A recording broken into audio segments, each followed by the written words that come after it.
Hello guys, welcome to my channel medical दुनिया।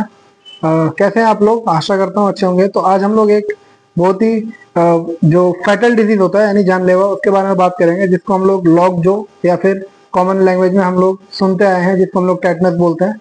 तो हम लोग जानेंगे टेटनस होता क्या है, फिर इसका ये फैलता कैसे है, और उसके बाद हम लोग जानेंगे इसका क्लिनिकल फीचर, यानी पेशेंट आएगा तो क्या क्या सिम्टम लेकर के आएगा। उसके बाद हम लोग जानेंगे कि टाइप क्या क्या होता है इसका। फिर हम लोग जानेंगे इसका हम लोग डायग्नोसिस कैसे करते हैं। फिर डायग्नोसिस के बाद मैनेजमेंट हम लोग कैसे करते हैं, और उसके बाद प्रिवेंट करने के लिए क्या क्या मेथड होते हैं। तो चलिए शुरू करते हैं टेटनस के बारे में। तो टेटनस को हम लोग लॉक जॉ भी बोलते हैं। लॉक जॉ यानी जबड़ा लॉक हो जाना। तो टेटनस बेसिकली होता किससे है? टेटनस एक बैक्टीरिया होता है जिसको हम लोग क्लोस्ट्रीडियम टेटनी बोलते हैं। ये एक तरह का न्यूरोटॉक्सिन प्रोड्यूस करता है, यानी एक तरह का टॉक्सिन प्रोड्यूस करता है, जिसको हम लोग बोलते हैं टेटेनोस्पाज्मिन। तो इसकी वजह से टेटनस होता है। अब जानते हैं हम लोग माइक्रोबायोलॉजी या फिर एटियोलॉजी। तो पॉजिटिव ऑर्गेनिज्म, जैसे मैंने बताया आपको, क्लोस्ट्रीडियम टेटनी होता है। तो बेसिकली ये होता कब है? जब हम लोग को कोई भी या फिर जंग लगा हुआ कील या फिर हम लोग डस्ट या फिर सॉइल से जब टेटनस के जो स्पोर्स होते हैं जो हमारी बॉडी में एंटर करते हैं, यानी बॉडी के थ्रू, हमारे ब्लड के थ्रू ये सीएनएस में जाता है, तब हमें टेटनस होता है। पैथोजेनेसिस क्या होता है इसका? जो टेटनस होता है हमारे शरीर में जाने के बाद ये एक तरह का टॉक्सिन प्रोड्यूस करता है, जिसको हम लोग टेटनोस्पाज्मिन बोलते हैं। और ये जो टेटनस हमारी बॉडी में जाता कैसे है? जब कभी भी हमें या जंग लगा हुआ कील या फिर जंग लगा हुआ कोई भी इंस्ट्रूमेंट, या फिर हम कोई भी जैसे मिट्टी में गिर गए, तो मिट्टी में जो स्पोर्स होते हैं टेटनस के, ये हमारे खून में जाता है लगने के बाद चोट। उसके बाद खून के थ्रू ये हमारे न्यूरॉन्स में जाता है। न्यूरॉन्स में फिर रेट्रोग्रेड एक्सोनल ट्रांसपोर्ट जिसको बोलते हैं, यानी न्यूरॉन के थ्रू ये आपका सीएनएस में चला जाता है। फिर सीएनएस में इनहिबिटरी न्यूरोट्रांसमीटर होते हैं, जिसको हम लोग गाबा या फिर ग्लाइसिन बोलते हैं। उनको जाकर के ये ब्लॉक कर देता है। ब्लॉक करने से क्या होता है कि हमारे जो मसल रिलैक्सेशन होता है, यानी मसल ढीला होना, वो प्रॉपर्टी खत्म हो जाती है। तो इसकी वजह से हम लोग रिजिडिटी होता है या फिर स्पैज्म होता है। तो क्लिनिकल फीचर क्या होता है टेटनस में? तो देखा गया यूजुअली इंक्यूबेशन होता है 3 से 21 दिन। 3 से 21 दिन मतलब टेटनस का, जैसे आपको आज चोट लगा तो आपने अगर उसका वैक्सीन वगैरह नहीं लिया, तो आपको 3 से 21 दिन में सिम्टम आना शुरू हो जाएंगे। तो सिम्टम्स क्या क्या होते हैं? सबसे पहला जो सिम्टम्स होता है, इसको हम लोग बोलते हैं ट्रिस्मस, मेडिकल टर्म में, जिसको हम लोग इंग्लिश में बोला जाता है लॉक जॉ। इसमें जबड़ा लॉक हो जाता है। उसके बाद गर्दन आपकी स्टिफनेस या फिर टाइट हो जाएगा, और बैक आपका स्टिफनेस हो जाएगा, खाने पीने में प्रॉब्लम होगा, आपको रेस्टलेसनेस फील होगा।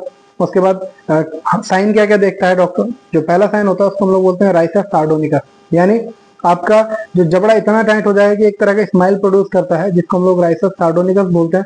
फिर और भी ज्यादा अगर प्रॉब्लम हो बढ़ेगा तो उसमें हम लोग होता है उसमें एक तरह का कंडीशन होता है, जिसको हम लोग ऑफिस्टोटोनस बोलते हैं। ऑफिस्टोटोनस का मतलब होता है आपका बैक जो होता है वो आर्च हो जाएगा। उसके बाद मसल स्पैज्म होता ही है। फिर आपको फोटो सेंसिटिविटी, यानी आपको लाइट से प्रॉब्लम होगी। जैसे आप लोग लाइट में, पेशेंट लाइट में जाएगा तो फिर उसका कॉन्ट्रैक्शन या फिर स्पैज्म बढ़ जाता है। अब होता है टाइप ऑफ टेटनस। तो बेसिकली जो पहला टाइप होता है जनरलाइज टेटनस, जो मोस्ट कॉमन होता है। उसके बाद लोकलाइज टेटनस होता है, जैसे कोई भी एक एरिया में या फिर कोई भी एक जगह या फिर स्पैज्म एक ही जगह में होता है, इसको हम लोग लोकलाइज टेटनस बोलते हैं। फिर आपका आता है न्यूनेटल टेटनस। जब ऑपरेशन के टाइम हम लोग टीटी इंजेक्शन या फिर डॉक्टर के गलती से हम लोग अम्बिलिकल कॉर्ड कट करते हैं, अगर उस टाइम टेटनस का बैक्टीरिया बच्चे में जाता है तो उसको हम लोग न्यूनेटल टेटनस बोला जाता है। अब आते हैं हम लोग डायग्नोसिस। तो टेटनस को डायग्नोस करने के लिए कोई भी लैब टेक्निक नहीं होता है, लेकिन जैसे हम लोग पता लगाते हैं कि हिस्ट्री ऑफ इंजरी, मतलब इंजरी कैसे हुई थी, उसके बाद इम्यूनाइजेशन लिया है कि नहीं, मतलब टेटनस का वैक्सीन पहले लिया है कि नहीं, और स्पैज्म से हम लोग टेटनस का पता लगाते हैं। मैनेजमेंट, तो मैनेजमेंट में हम लोग सपोर्टिव मैनेजमेंट करते हैं। फिर न्यूट्रलाइज टॉक्सिन, यानी टॉक्सिन जो बॉडी में जाता है उसको न्यूट्रलाइज करते हैं, और फर्दर जो टॉक्सिन होता है उसको प्रोड्यूस करने से रोकते हैं। और स्पाज्म जो प्रोड्यूस होता है, यानी मसल कॉन्ट्रैक्शन, उसको हम लोग ट्रीटमेंट करते हैं। तो पहला जो मैनेजमेंट होता है, जैसे पेशेंट जब भी इसको टीटी हो चुका है तो उसको हम लोग आईसीयू में एडमिट करेंगे। टेटनस होने के बाद आईसीयू में एडमिट करते हैं, और उसके बाद उसको एक्सटर्नल स्टिमुलाई से हम लोग बचाते हैं। जैसे आपका नॉइस हो गया या फिर लाइट हो गया, इन सब से उसका स्पैज्म बढ़ जाता है। तो उन सब से बचाने के लिए उसको एक तरह का अंधेरे रूम में पेशेंट को रखा जाता है, फिर टेटनस बॉडी में जो टॉक्सिन प्रोड्यूस करता है उसके खिलाफ हम लोग इम्यूनोग्लोबुलिन देते हैं इंट्रामस्कुलर। फिर जो फर्दर टॉक्सिन होता है उसको हम लोग फैलने से बचाने के लिए वुंड का डीबरीटमेंट करते हैं। फिर एंटीबायोटिक देते हैं जैसे मेट्रोनिडाज़ोल हो गया, क्योंकि एक तरह का बैक्टीरिया होता है तो बैक्टीरिया को किल करने के लिए हम लोग एंटीबायोटिक भी देते हैं। स्पाज्म को कंट्रोल करने के लिए, जो मसल कॉन्ट्रैक्शन होता है उसको कंट्रोल करने के लिए बेंजोडाइजेपिन या फिर डायज़ेपिन दिया जाता है, डायज़ेपाम। उसके बाद मैग्नीशियम सल्फेट का इंजेक्शन वगैरह भी दिया जाता है। उसके बाद क्या होता है कि इसके साथ हम लोग बीटा ब्लॉकर भी देते हैं। हम लोग प्रिवेंशन कैसे करते हैं, तो टेटनस का प्रिवेंशन के लिए जब भी आपको चोट लगे या फिर कोई भी कील का इंजुरी हो तो आप लोगों को वैक्सीनेशन करवाना है।